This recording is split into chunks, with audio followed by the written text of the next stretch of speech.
number one source, Sports Card Nation. The hobby is the people. Sports Card Nation.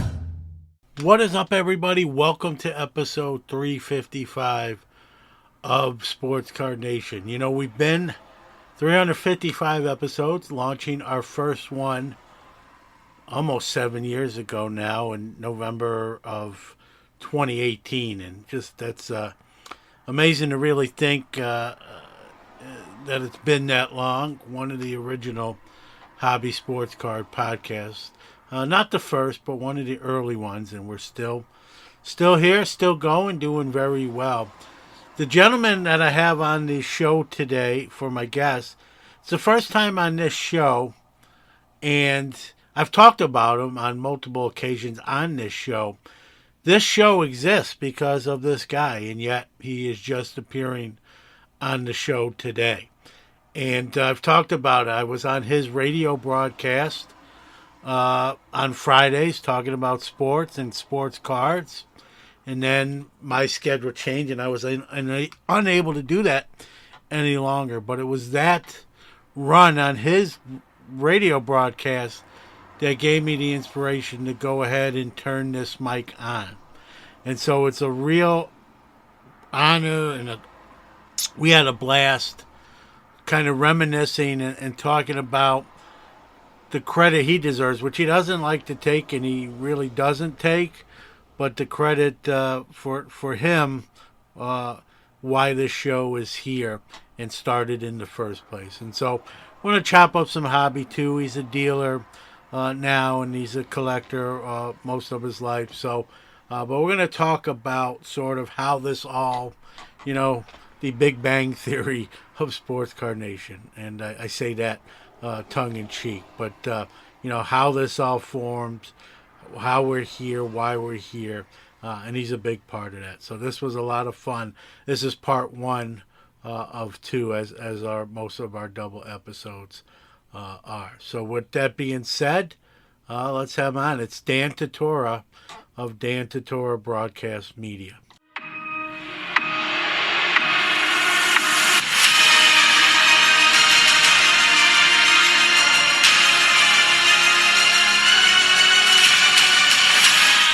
All right, this is a real treat to have the next gentleman on the show. But not only is he on the show, he's in the show. I'm looking right across from him. A lot of times we do these interviews, and they're done via StreamYard video links from all across the country. But this gentleman lives in Syracuse, like me, and I've talked about him on the show prior, and I know I'm dragging this out here before I intro him on. But the reason this show exists is because of this man, and we'll get into that later on in the conversation. So I want to welcome my friend Dan Tortora, the Sports Card Nation, Dan Tortora Broadcast Media, to be even more specific. Yeah, man, happy to be here. Happy to be in the studio. I'm all about, this gigantic studio. No, but listen, I'm all about, what is in a place. Everything in my studio has meaning. There's not a single anything there that doesn't have a story and a purpose. And when I look through here, I love the behind you, you have your Sports Card Nation, personal collection, the gem mints. I think that's cool. I'm just sitting here thinking to myself, as a kid, the kid in me, the collector in me, would just want to, look at all this stuff piece by piece. I kind of want to, while we're talking, be like, yeah, John, and I'm going to be looking through boxes and stuff. I might open some of these boxes you have. Yeah, we do have some sealed wax that will not be open today. Says John, not me. So, I've known Dan a while. He's does a great job covering Syracuse University, other colleges as well, local high school sports. He covered my son Jordan during his high school career, and they formed a relationship as well off of that. So again, we talk about friends and family. I feel like I've known this guy longer than I probably actually have, but that's just kind of comes with the territory. For you, Dan, again, you do an excellent job with journalism and covering sports. Did you know what age did the light bulb go on, and you're like, I want to do this maybe for a career when I get older to do it. Well, my first memory of storytelling, I was 5, and my dad had a word processor. For those that don't know, it's like a glorified typewriter, but it has a screen, and so the screen would let you see what you were typing, not just typing on a typewriter. And my dad would pick this thing up that weighs like 300 pounds. He'd pick it up and he'd put it on the kitchen table on a Saturday morning, and while he was outside gardening, he would let me type on it, and I just started writing stories. And I just, I've always had a big imagination, loved telling stories, collected cards since I was maybe 9 or so, maybe a little younger. And I just loved going with my mom and my grandmothers to go find stuff. I loved finding my favorite players. I loved like opening something up and not knowing what you're going to get, and always hoping that you got your favorite player. So there was the thrill of that and having a big imagination. And I love to tell stories. I love to bring people together. I love to make people laugh.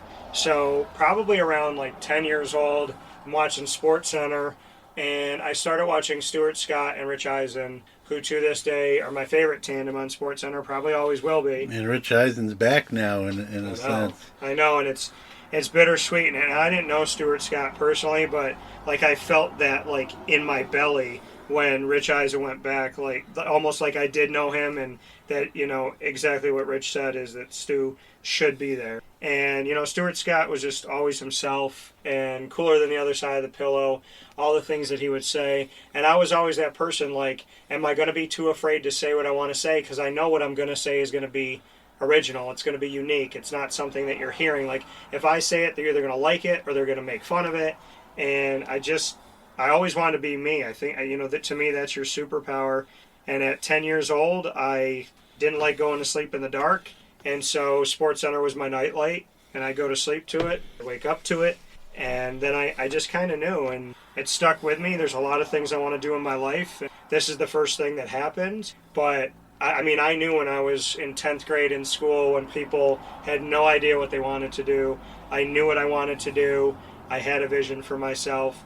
I chased it down, and it happened a lot faster than I thought it was going to happen in a way. And I will always thank God. And I may not remember what I ate for breakfast, but I can tell you exactly the moment that my career. Yeah, and I want to give credit where it's credit. I mentioned a lot of the college and the high school stuff. You covered the Jags in the NFL too, so you covered the pro level. NFL, NBA, MLB, college football playoff, bowl season, all across the country. A lot with the American, a lot with the ACC.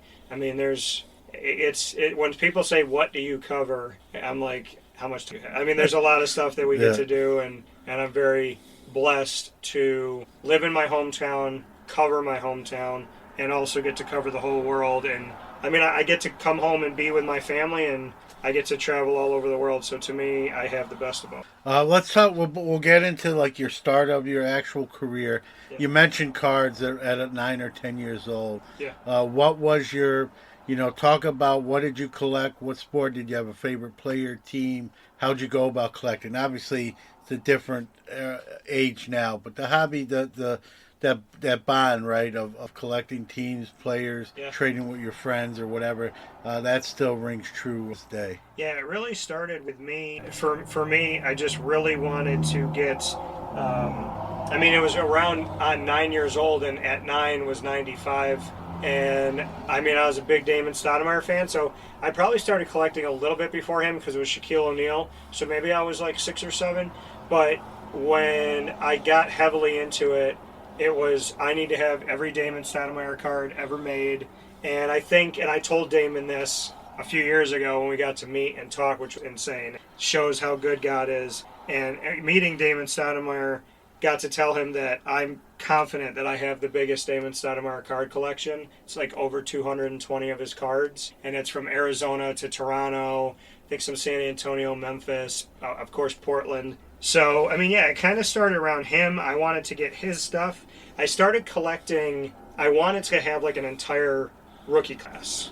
And I guess good hindsight 2020, that the rookie class in the NBA that I went really heavy on was Allen Iverson and Kobe Bryant and all that, Sharif Abdur-Rahim and God Shamgod and some of those guys. So, like, I definitely have a ton of Kobe Bryant cards that raw are apparently worth $70, which I know I have them. But, yeah, I mean, I probably would say I did a lot of basketball in the beginning and football. Never really did a lot of baseball. Got into baseball a few years ago, but it was very, very much Damon Stoudemire and wanting his cards and just chasing down like every Raptor Damon Stoudemire card that I could find. And that got me connected to Georgia Sports Cards on North Salina and Twilight, which was... Yeah, and I remember both of those shops. I had my store at that time too, in the village of Liverpool, a little hidden on the second floor. But great year, like you said, great rookie class, a great way to enter into the hobby. Going back, you have your own broadcasting network, but kind of going back to your start of your career, what led to the start of Dan Tortora broadcasting? Like, where'd you start? And then the evolution to like venture out on your own, and for those that don't know, like, you probably make it look a lot easier than it actually is, but that's that can be scary and risky, and while you enjoy it, it's you have to work at your craft as well. Yeah, no, there's a lot that goes in. The start of my career, I was a freshman in college at Marywood University, almost exactly 2 hours south, almost an exact straight line from Syracuse to Scranton. And I was 12 minutes before a game. I was doing laundry at Madonna Hall, and I had a blue collapsible laundry hamper, and I had some clothes in it, and I was putting my last quarter in, and I got a phone call from Brandon Smith, and Brandon said to me, I know you said that it's been a dream of yours to commentate.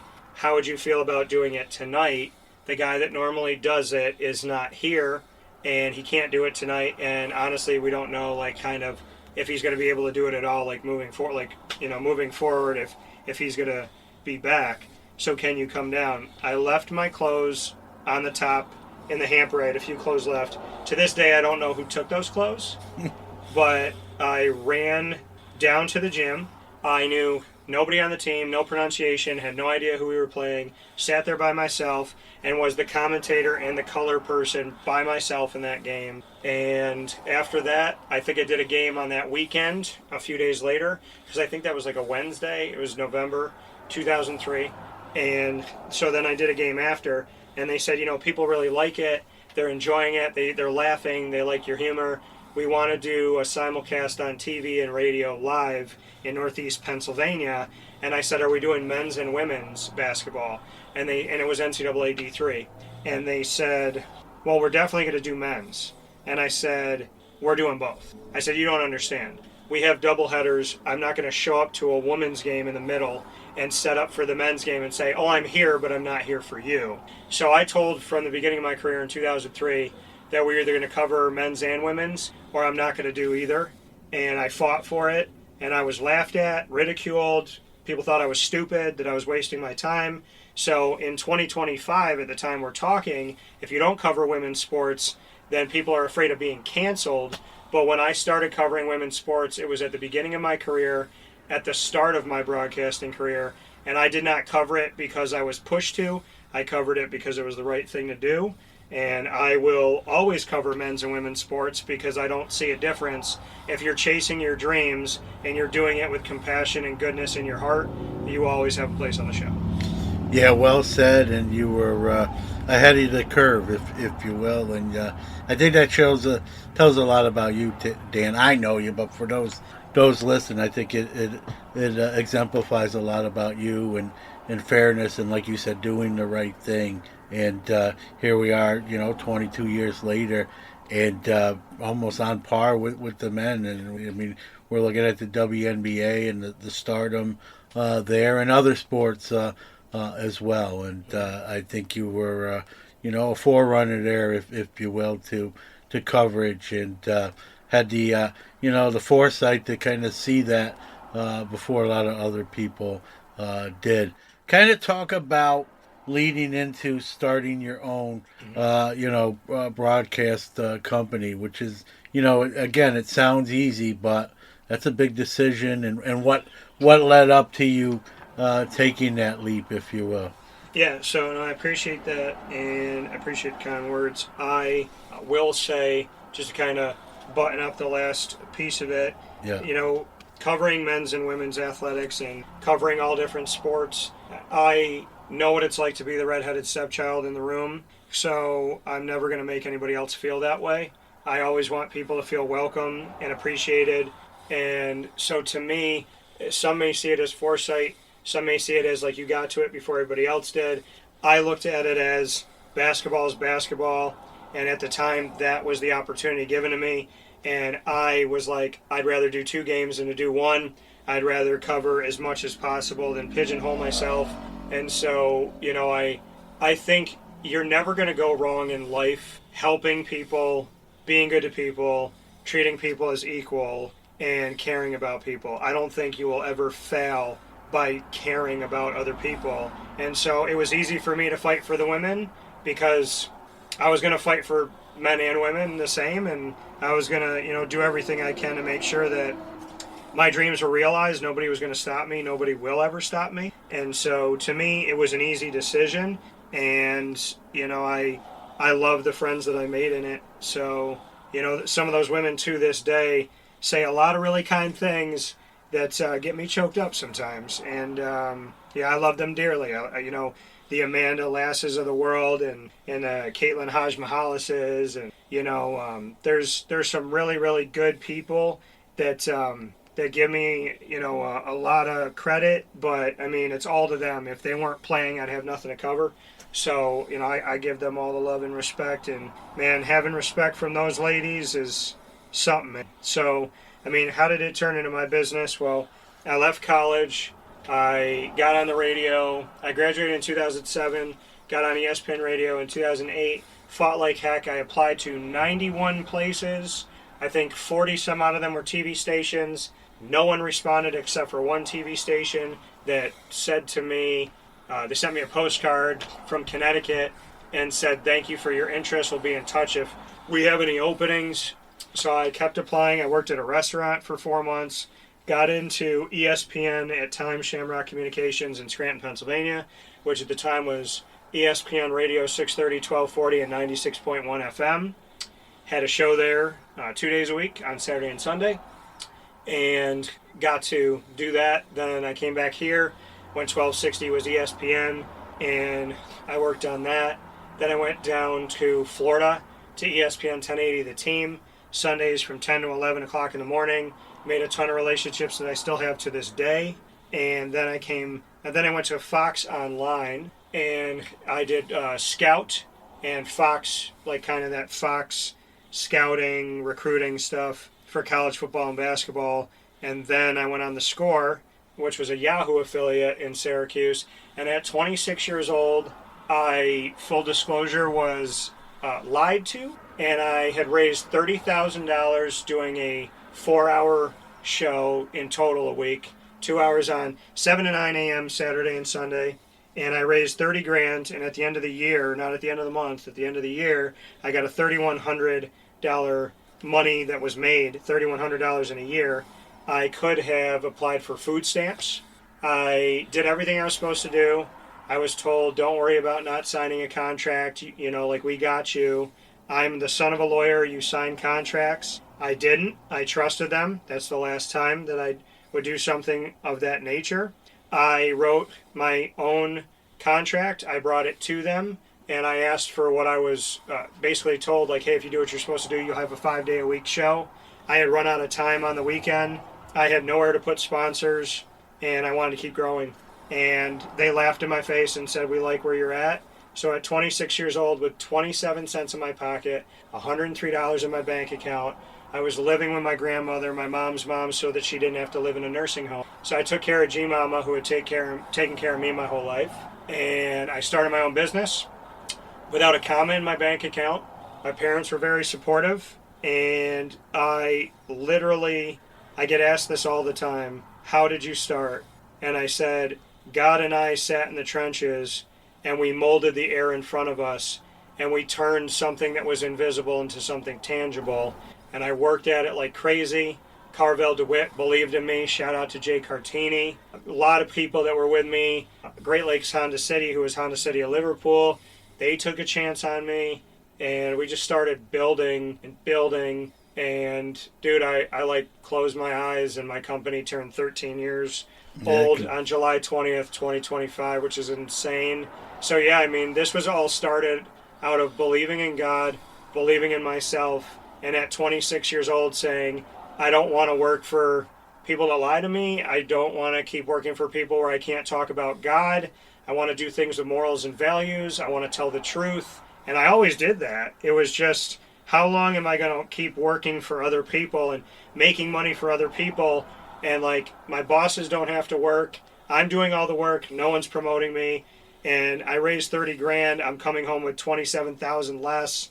And, you know, to me, it's never about the money. I just believe that you give credit where credit's due. And I was just killing myself to help out everybody else. And at 26, I was going to start my company at 30. And the girl I was dating at the time said, I don't understand you. And I said, why? And she said, how long are you going to work for people that laugh in your face and don't respect you? And, you know, I talked to God about it, and I started my own company. And, man, God never had me want for anything. And I have no idea how he did it, but I could tell you there was a lot of moments where it was like, how am I going to do this? And I look back on it now, and I'm like, it's a tangible entity now. Like, the thin air that we created, God and I together, is now like a studio, an office. Like, go to the show, hit these presets, here's your commercials. Like, everything is real, and it's all because of God. And I take 0.00000000001% of the credit. It was all of him and a lot of hard work and just a lot of saying that there's no such thing as QUIT. And dude, here we are. And I've been working longer for myself than I worked for ESPN, Fox, and Yahoo combined. I've traveled to more places. I work with more businesses. We've reached more people through my company than the three of them combined. I've made more money than the three of them combined that I work for. And I have more credentials with my company's name on it than anything else. So, I mean, I just, every single day that I wake up, I get to literally be the kid that believed in God and in himself and bet on himself. And that's why I stay young, because I just see that little mushroom-haired kid that was smiling. And you know, Now, do you wish you had the hair still? I mean, dude, if I let it grow out, I would. Like, I think some people have this misconception that I'm bald because I shave my hair so low, but my hair grows like a weed. So, like, I always shave my head really, really short, but if I let it grow out, I have like really thick, coarse hair because I'm Italian and Hispanic. So I got this like really, really thick hair, and anyone that knows me knows like the first thing that gets hot on me, head. So I shave my head down so that I'm more aerodynamic, and so I'm comfortable when I sit. There you go. You are listening to the Sports Card Nation podcast. We'll be right back after this break. For nearly 50 years, Sports Collectors Digest has been the voice of the hobby, bringing you comprehensive coverage of the sports collectible industry. From industry news, auction results, market analysis, and in-depth stories about collectors and their collections, Sports Collectors Digest has everything you need to know about the hobby. SCD is also your leading source for listings of sports collectible dealers, card shops, card shows, and the latest from the industry's top companies. To check out all the latest news or to subscribe to the hobby's oldest magazine, visit sportscollectorsdigest.com or call 1-800-829-5561. We are back. Well, I know you gave a lot of credit to the Lord, and I appreciate that. We're both persons of faith, but I'll be the guy that gives you some props here. Like you built this company up from literally ground zero, and here you are, like you said, 13 years later. You're traveling to cover pro sports, college sports, high school, local, and that's the great thing about you, Dan, is you care about them all the same, which is immensely, and where others maybe wouldn't have that same approach. I think people see that. I think that's one of the reasons of numerous. You're successful, and to this show is a credit. We'll be a seventh year. Shortly after this show airs, will be the seventh year Sports Card Nation, and I've talked about this without you. I'm glad you're here. Because you can kind of put your 2 cents in instead of me just giving you credit. But, this show started because we got to know each other, like I mentioned earlier, through my son Jordan's playing career at the high school level. Yeah. And we got to talk, and cards came up, and then you realized I collect cards. I was doing shows and that, so we bonded on not just sports, but cards as well. And one day you called me up and said, "Hey, what are you doing next Friday?" And I said, "No, I have Friday." At the time, the job I had, which was not in teaching now, and it was a job I really didn't like, which is why I'm in teaching now. We said, "What are you doing next Friday?" And I'm like, I had Fridays off every Fridays at that point, and I'm like, nothing. I think you knew that, which is why you even asked. Yeah. Nothing. And you're like, want to come on the show, your show, and let's do like an hour segment where we kind of blend sports and the card aspect and kind of meld it into one. And while I'm not shy, I've never really done that at that point yet. I'm like, yeah, I can. I hope it's all right. You know what I mean? I'm not a skilled professional, but I want to, take your lead. And we did that. And I don't know about you, I had a blast. And yeah. I was a little nervous, even though I'm not, at that stage, I wasn't so much shy like I was when I was a kid. But you never know, right? You always, how's it going to go? Am I going to be an idiot or say something dumb or just, that's how your mind works when it's something you don't do all, and I'll let you talk about it. I know later on you're like, I think it was supposed to be kind of a one-time thing, and then you got a pretty good response, and then you messaged me later on and said, hey, do you have every Friday off? And because let's do this every Friday. Yeah. And I said, I do. That may change at some point, but now I have every Friday off. And the show became known. First, it was something like Collectible Corner, and then we kind of start calling it Friday Morning Live, which became a blast. Kind of your recollections. I know I'm older than you, so I might have done some revisionist history there, but you're kind of your thought process and even having me do that, and then where that show went. Yeah, I mean, I wanted to do something with sports cards, and I just saw an importance with that. And you had a history with it, and you had some things that you were doing at the time. So to me, like, I wanted to incorporate that, include that. And really what it came down to for me was that, it's, you want to give people that, like, if you meet someone and they're kind and they're good and they're just good-hearted people, you want to give them a chance. I don't look at people like, show me your credentials. And it's funny because, like, I just think that that's a wild thing to do to people. And, because like Jesus got into heaven, but he didn't have a single Twitter phone. So, and he never trended on TikTok. But I mean, when it came to you, it was, hey, I'd like to do something with this guy. He seems passionate. He seems nice. And I mean, it was fully, let's do this every week, because I believe in giving people opportunities and giving people a chance. And I'm very close to my vest. I don't do that. You know what I mean? Like, it's hard for me to trust a lot of people, especially in the media, when it comes to doing these things. But I just saw a good heart with you. I saw a passion with you. You seem like somebody who cared about me, who cared about what you're doing.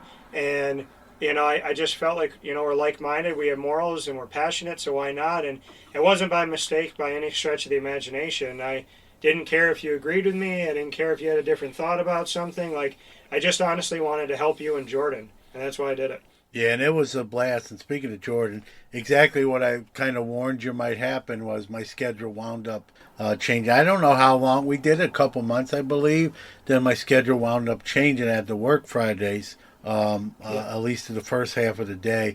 And Jordan, my son, that you knew very well, and kind of jumped in the co-pilot seat, took over for me. And then he went to college. This was while he was still in high school at that time. Then his college life started. So that was the end of that. But it was funny because, again, I give you a lot of credit for the show because even before that, Dan, me and Jordan would be riding to New York where I'm from to visit family, go to a Mets game, that sort of thing. And we would listen to, there were very little sports card hobby podcasts at the time. There was a couple. One of them was a guy I got to know very well too. His name was Eric Norton for Beckett. Later on, Panini. Speaking of faith, a very big person of faith, and he had a podcast called the Fat Packs Podcast, and was one of my favorites. And my son even liked it, and we would binge listen to it on the way to New York City a lot. And my son one time, Jordan knew what I did in my career and how long and he said, "Why couldn't you do a podcast, Dad?" And I'm like, listen, we're listening to probably the greatest podcast covering the hobby right now. I can't do better than this guy. Why would I even attempt it? And he goes, well, it's not about doing better. It's like bringing your own perspective. Your story is obviously going to be different than Eric Norton's story. And so tell your story or bring your perspective. I never really thought about it like that, Dan. I always thought about it like, well, if I can't do better than that, then why even bother?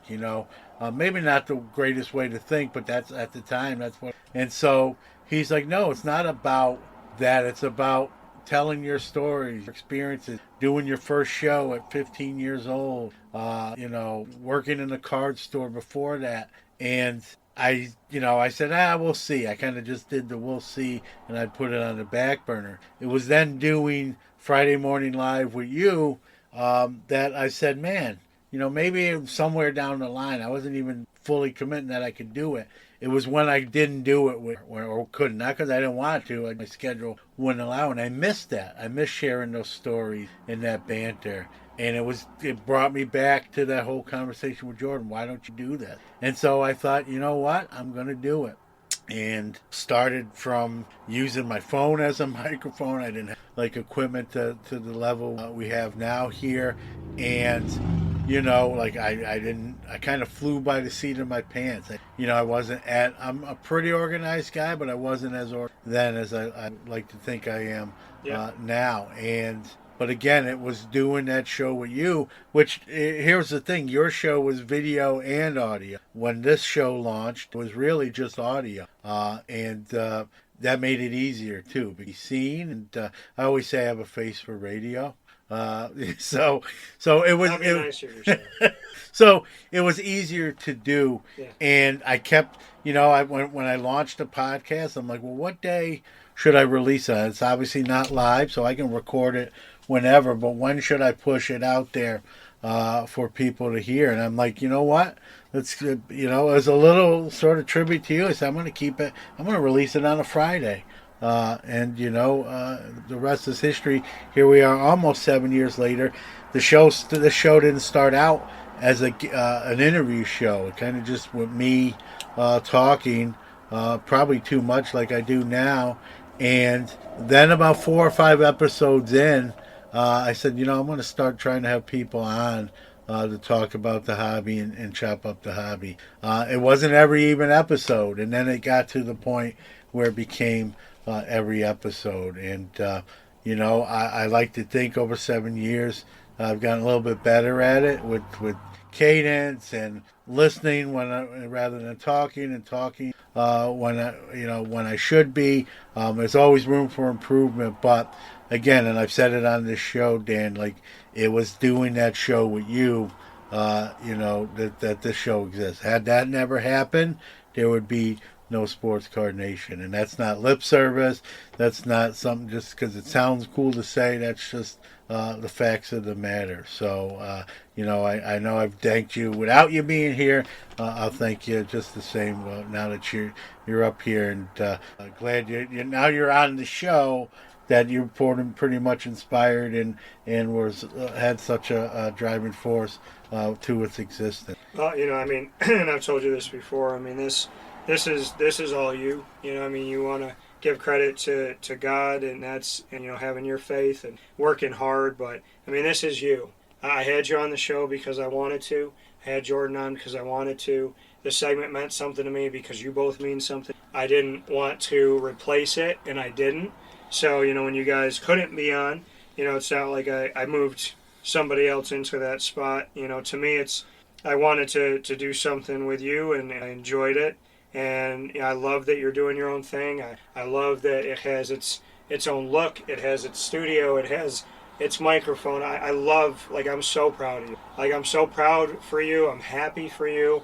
I'm to me, it's so awesome to see people win that you care about and that matter to you. And so, having you on the show, that's my pleasure, and I love doing it, and I do it again. You doing this, I'm not taking any credit for it. This is your work, this is your vision, this is your baby. I know how important my kid is to me. I know how important everything I've done has been. And so, Sports Card Nation and everything you've done with this, the look, the feel, the essence, this is all John Newman, and John Newman deserves the credit. So, to the glory of God and the hard work of you is how I see it. I appreciate your kind words. I appreciate your goodness. But, if I could be a part of this journey, I'm happy to be. But, coming in here, I'm just really happy that a friend and someone that, I love when people win. I don't understand a world where, we gotta, all bite each other and kill each other and stab each other and stand on each other. Dude, if everyone's chasing their dreams and they're catching them, then I'm happy. I say that to God all the time. Thank you for all the blessings I have. If other people don't have them, then take some from me and help me divide it up, because I'm happy to have the blessings, but I'd rather share them than hoard them. So, to me, to see you out here doing your thing, and I'm out here doing my thing, and there's other great people out there doing theirs in the broadcasting world and in, all different other worlds and different spaces of life. If you believe in God and you're a good person and you have morals and values and you're chasing your dreams and you're doing it without hurting people, you got my support. And I appreciate your words. I never ever thought that I would have a coaching tree, so to speak, but I take none of the credit for the work that you've done. I'm just really, really proud for you, and it's just really cool to see someone that you saw something in go out and do something themselves, and I love it. I love that you're doing it. I love that you're happy. I love that you're working hard and that you're catching your dream, and to be any small part of your journey to your happiness. I'm just happy to see you doing it, and I'm happy to see you happy, and I'm happy that there's another person in this world that is not shoulda, woulda, coulda-ing and actually doing things that they want to do. Well, again, thank you for those kind words just there. As well, and whether you want credit or not, I give it to you. You're taking it. I'm not taking it back. You don't have a receipt, and I'm not Walmart. But no, thank you. All right, folks. I hope you enjoyed that conversation. The crux of today's episode was, two guys, kind of creating their own entity, their own businesses, if you will. More of a business with Dan's production. But yes, this show does generate funds. That's not necessarily why I do it, right? And you heard Dan talk about starting his company without a comma in his bank account. I love that line, right? There's no comma in his bank account, $100 and some change. And here he is, like he said, 13 years later, right? There's inspiration in there that if you put your mind to it, you work hard, probably a couple bounces go your way, a little bit of luck, but a lot of faith, right? I think you got a lot of that from our conversation, too, that if you believe and have faith, good things will happen to you, and exactly the case. And if you enjoyed this week's episode, we are not done. Part 2 next Friday as well, and we're going to chop up some more hobby, talk about him becoming a dealer and setting up at shows like I do, and I see him there, and a lot of fun hobby stuff coming on next week's conversation. So we're going to hear from our Hobby is the People announcer of the week. You might recognize the voice if you just listen to the interview, and then wrap up this week's episode. Time for our Hobby is the People announcer of the week. This is Dan Tortora of Wake Up Call, which you can watch and listen to worldwide Monday through Friday from 9 a.m. to 11 a.m. Eastern Time, if not longer, on .com and Facebook.com, both /WakeUpCallDT and on WakeUpCallT.podbean.com, and all the time, go to WakeUpCallDT.com. This is my guy, John Newman, and you need to support him, the Sports Card Nation podcast, where I don't need to tell you, but I will, the Hobby is the People. If you'd like to be the Hobby is the People announcer of the week, do a WAV or MP3 file and send it to sportscardnationpc@gmail.com.